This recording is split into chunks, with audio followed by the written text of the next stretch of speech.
Hello, Dan here from howtomechatronics.com. In this video, I will show you how I made my Mechanon Wheels robot from my previous video to work together and operate automatically with my 3D printed robotic arm, also an Arduino project from one of my previous videos. So we can control the Mechanon Wheels robot with the custom built Android application the same way as explained in the previous video. In addition to that, now the app also has buttons for controlling the robot arm. The original robot arm control app actually had sliders for controlling the robot joints, but that was causing some problems with the arm stability.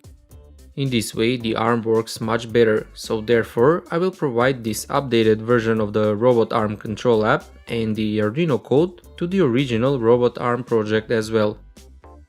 Nevertheless, let's take a look at, in my opinion, the coolest feature of this robot, and that's the ability to store the movements and then automatically repeat them.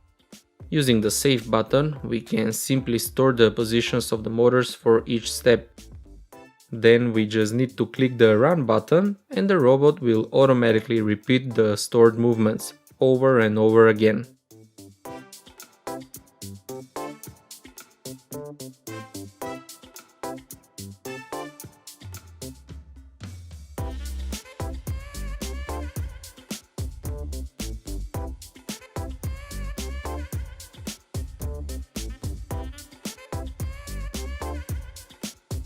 Before we continue with explaining how everything works, I would like to give a shout out to JLC PCB for sponsoring this video.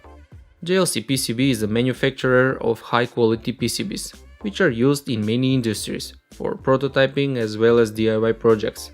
Once you have your PCB design ready, simply upload the Gerber file, review your PCB in the Gerber viewer, select the properties that you want and order your PCB at a reasonable price.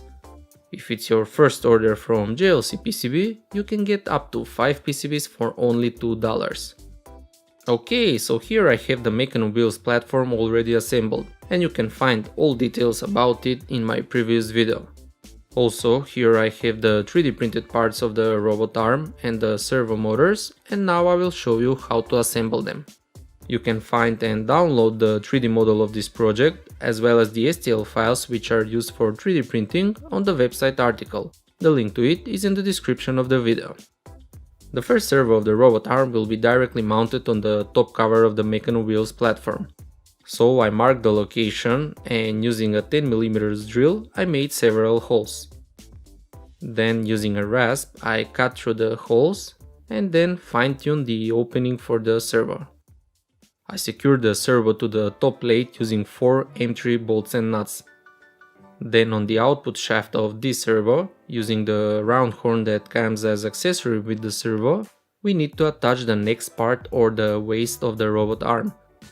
However, we can notice that in this way the part stays around 8mm above the plate. So therefore I attached 2 pieces of 8mm MDF board so that the waist part can slide on them, and so the joint will be more stable.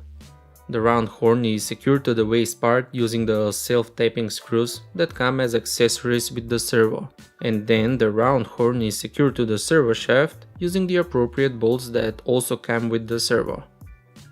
Next we have the shoulder servo. We simply put it in place and secure it to the 3D printed part using self-tapping screws. The round horn goes on the next part and then the two parts are secured to each other using a bolt on the output shaft of the servo motor. We should note that before securing the parts, we need to make sure that the part has the full range of motion. Here I also added a rubber band to the shoulder joint so that it gives a little bit help to the servo, because this servo carries the weight of the rest of the arm as well as the payload. In similar way, I continue to assemble the rest of the robot arm.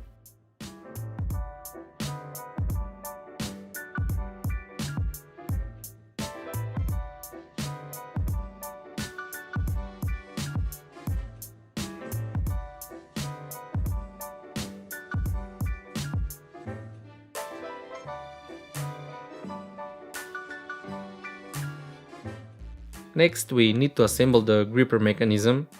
The gripper is controlled with an SG90 servo motor, on which first we attach a custom designed geared link. We pair this link with another geared link on the other side, which is secured using M4 bolt and nuts. Actually, all other links are connected using M4 bolts and nuts. The 3D model of the gripper originally has 3mm holes, but I didn't have enough M3 bolts, so therefore I expanded the holes using 4mm drill and used the M4 bolts instead. Once I assembled the gripper mechanism, I secured it to the last servo, and so the arm was completed. Next, I did some cable management. I passed the servo wires through the specifically designed holes of the robot arm. Using a 10mm drill, I made a hole on the top plate so that the wires can pass through. Using a zip tie, I secured all the wires together, and now what's left is to connect them to the Arduino board. Here's the circuit diagram of this project and how everything needs to be connected. In the previous video, I explained how the Mecanum Wheels robot part works, and also showed you how I made a custom PCB for it. I included a 5V voltage regulator on this PCB so that we can make this project, or connect the servo motors because they work at 5V and we are using 12V as power supply. The voltage regulator is the LM350, which can handle up to 3 amps of current. All 6 servos of the robot arm can draw from around 2 amps to 3 amps of current, which means that it can handle them, but that will cause the regulator to get very hot. Therefore, I attached a heatsink to it, as well as a small 12V DC fan to blow some air, because the heatsink itself wasn't good enough to cool the regulator. I connected the servo's signal wires to the Arduino digital pins from number 5 to 10, and for powering I used the 5V pin header on the PCB. Finally, I pushed all the wires inside the platform and secured the top plate to it using the 2 nuts. And that's it. Now we are done with this project, but what's left in this video is to take a look how the Arduino code and the Android application work. So first we need to define the 6 servos, the 4 stepper motors and the Bluetooth communication, as well as some variables needed for the program below. In the setup section we set the maximum speed of the stepper motors, define the pins to which the servos are connected, begin the Bluetooth communication and set the robot arm to its initial position. Then in the loop section we start by checking whether there is any incoming data. This data comes from the smartphone or the Android app, so let's take a look what kind of data it is actually sending. The Android app is made using the MIT App Inventor online application. It consists of simple buttons which have appropriate images as background. If we take a look at the blocks of the app, we can see that all it does is it sends 1-byte numbers when the buttons are clicked. So, depending on the clicked button, we tell the Arduino what to do. For example, if we receive the number 2, the Mecanum Wheels platform will move forward, using the Move Forward custom function. This custom function sets all 4 stepper motors to rotate forward. For moving in any other direction, we just need to rotate the wheels in the appropriate directions. For controlling the robot arm, we use the same method. Again, we have buttons in the app, and when holding the buttons, the robot arm joints move in the particular direction. As I mentioned earlier, in the original robot arm control app, we were using sliders for controlling the positions of the servos, but that was causing some problems because in that way we had to send text to the Arduino instead of 1-byte number. The problem is that the Arduino sometimes misses the text coming from the app and makes error, or the robot arm shakes and behaves abnormal. In this way, we simply send just a single 1-byte number when a particular button is touched down. The Arduino code enters the while loop of that number and stays there until we touch up the button, because at that moment we send the number 0, which means the robot should do nothing. So, depending on the touched buttons, the servos moves either in positive or negative direction. The same working principle applies for all servo motors. For changing the speed of movement, we use the values coming from the slider, which range from 100 to 250. By dividing them by 10, we get values from 10 to 25, which are used as delay in microseconds in the while loops for driving the servos.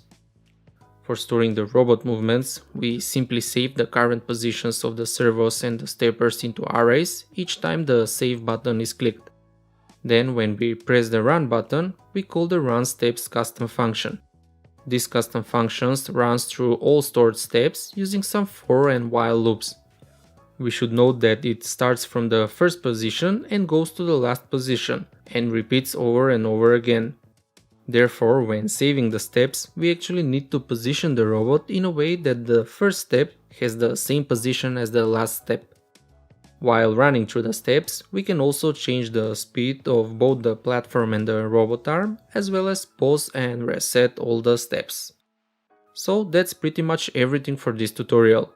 The project works well, but please note that it's far from perfect. The automatic movements might not be that precise because of the slipping of the mechanism wheels, as well as the poor performance of the servo motors. These cheap servos can shake or jitter even when not moving, just because they don't have enough strength to hold the weight of the 3D printed parts. I hope you enjoyed this video and learned something new. Don't forget to subscribe, and for more tutorials and projects, visit howtomechatronics.com.